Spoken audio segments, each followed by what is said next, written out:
Oh, I'm on. Hi, YouTube. This is Largo64. A little less than a year ago, I did an answer to Meridian Frost, a video of his called Burn in Hell, You Fucking Atheist. Mine was Burn in Hell, You Fucking Atheist. It was a pretty successful video, had over 7,500 views. It had over 400 comments, including one video response. And then recently, the sound went out. Now, this is not the only video that's happened to of mine. 14 of my videos, all of which were on what might be called controversial subjects, have had the sound corrupted. The first few minutes, nothing but a hiss, and then blank after that. Just no sound at all. So they've been destroyed. Effectively, they're still up. I've left some of them up because the comment sections are still valuable as far as I'm concerned. If I take them down, since they were quick captures, they're simply lost. There's nothing left of them. So I'm trying to redo a few of them, beginning with this one. Or not beginning with this one. I did another one a little while ago, a few days ago, about read the Bible's dirty little secret. Some of the horrors, some of the atrocities committed in the name of God and by the order of God in the Old Testament. But anyway, this one, Meridian Frost's basic idea appears to be that there really isn't anything in the Bible about an eternal damnation. That the references given in the Old Testament are all translated from the Hebrew word Sheol, which is the grave. And it really does seem that way when you read the first few of these. I'll give you a couple of them just to get started here. Deuteronomy 32:22 in the King James Version. For a fire is kindled in mine anger, and shall burn unto the lowest hell, and consume the earth with her increase, and set on fire the foundations of the mountains. But the Niv doesn't say hell. The Niv translates that as, for a fire has been kindled in my wrath, one that burns to the realm of death. And it points out that the word in Hebrew was Sheol, the grave. 2 Samuel 22, verse 6. Here's David describing the travails from which the Lord has delivered him in a song, which also appears in the Psalms, and I think in one other place. In exactly the same words. The sorrows of hell compassed me about. The snares of death prevented me. But the Niv records it as the cords of the grave coiled around me. The snares of death confronted me. Again, the word was Sheol. There's really no threat involved in that because everyone expects to go to the grave eventually.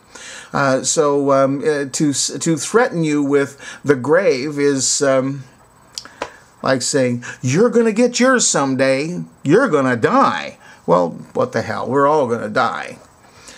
But in the Psalms, Psalm 9, verse 17, the wicked shall be turned into hell, and all the nations that forget God.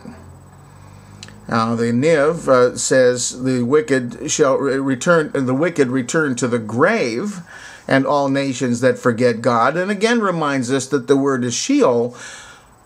But why is it only the wicked that they're talking about? Of course the wicked are going to die, but the good are going to die as well. So this seems to be a threat. This actually seems to say that the wicked are going to some special place that's not just the usual hell, not just the usual grave. Then we get into the New Testament, things start to look a little different. Again, these can all be interpreted the way that Meridian Frost interpreted them, that they just mean the grave. Well, you listen to the context here and see what you think.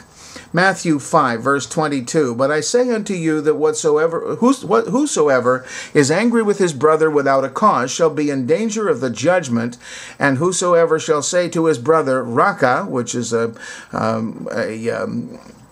Aramaic word of contempt, shall be in danger of the council. But whosoever shall say, thou fool, shall be in danger of hell fire.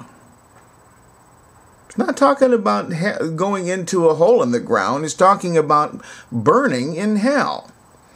Now, it's possible, and it doesn't say in the King James Version, and I also couldn't find it in the NIV, what word that was translated from.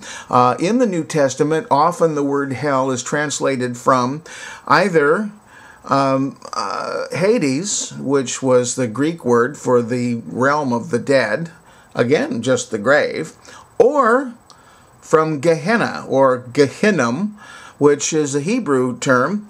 It's actually a valley that it can be seen from the south wall of Jerusalem. In fact, I have seen it. In ancient times, it was used as a garbage dump, and there were fires kept burning there constantly.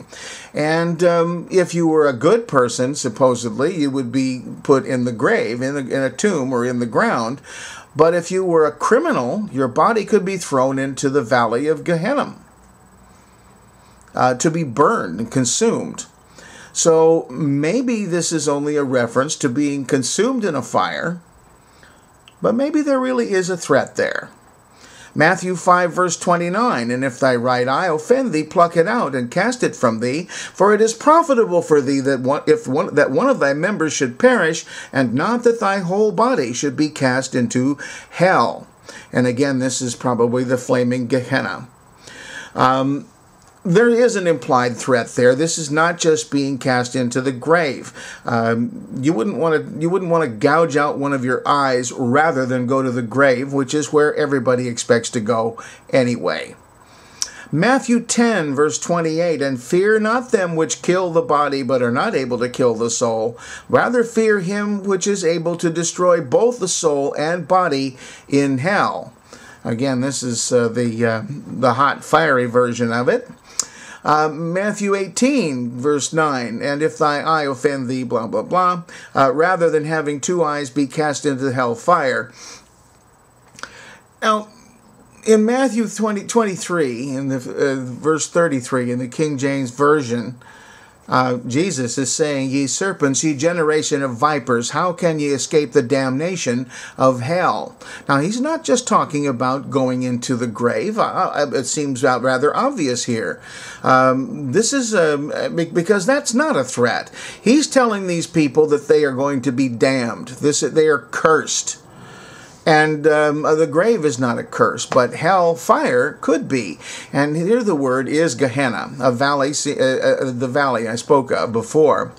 In 2 Peter, it says, "For God spared not the angels that sinned, but cast them down to hell, and delivered them unto the chains of darkness, to be reserved unto judgment." Now, in this case, the word is translated from a Greek word, Tartarus.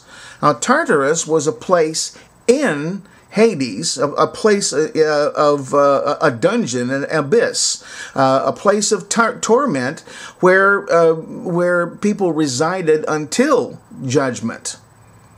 So there's, again, here this probably is a real threat. And Revelation 20, verse 13 and 14, "And the sea gave up the dead which were in it, and death and hell were delivered up, the dead which were in them, and they were judged every man according to their works. And death and hell were cast into the lake of fire." This is the second death. Again, this was the word this was translated from was Hades. And it does say it's the second death, which seems to say there's something really final about it, not something that's everlasting, and yet you're talking about cast into a lake of fire. Now, in the tradition that I grew up in, hell was the lake of fire. This is where you would be destroyed and simply consumed. It was the second death, and it was only to be that, but it was still a horrible threat. You're going to die by being burned. And it would be after your first death. You would be resurrected so that you could be judged, and then you'd be cast into the lake of fire. But it wasn't eternal. It wasn't everlasting. This is, again, a matter of interpretation. You're going to see this reinterpreted over and over again. I'm watching the time here. And I think I'm getting to the end of it. Basically, the idea that I'm saying here is that we are... well, I got to stop. It's 9:55. Goodbye.